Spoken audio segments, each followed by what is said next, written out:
अस्सलाम वालेकुम। आज के इस वीडियो में आपको बताएंगे शदीद दौरे वाली खांसी के लिए मुफीद घरेलू नुस्खा और टोटका। चाहे किसी भी किस्म की खांसी हो या शदीद दौरे वाली खांसी हो, ये टोटका काफ़ी आजमूदा और मुफीद है। इसको बनाने के लिए आपको क्या क्या चीज़ें चाहिए मैं आपको बता देती हूँ। 2 कप पानी लें, बॉईल कर लें। जब पानी उबलने लगे तो इसमें तकरीबन 2 से 3 इंच अदरक का टुकड़ा साफ़ करके कुचल कर डालें और अच्छी तरह उबालें। फिर इसमें 3 अदद तेज़पात को धोकर इसके टुकड़े कर कर डालकर पकाएं। इसमें 5 अदद लौंग, 7 अदद काली मिर्च और 1 टुकड़ा दालचीनी का डालकर इतना पकाएं कि 2 कप से पानी 1 कप रह जाए। फिर इसको छानकर एक बर्तन में रख लें। अब इस्तेमाल आपको किस तरह करना है ये मैं आपको बता देती हूँ।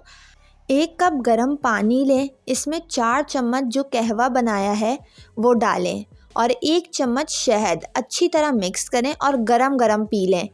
मेरे अल्लाह ने चाहा तो इंशाअल्लाह ये किसी भी किस्म की खांसी में आपको फ़र्क देगा और 2 से 3 दिन में आपकी खांसी बिल्कुल ठीक हो जाएगी।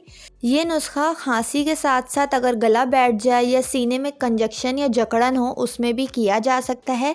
ये टोटका हमारे घर का ख़ुद का आजमूदा है, इससे काफ़ी फ़र्क भी पड़ा है।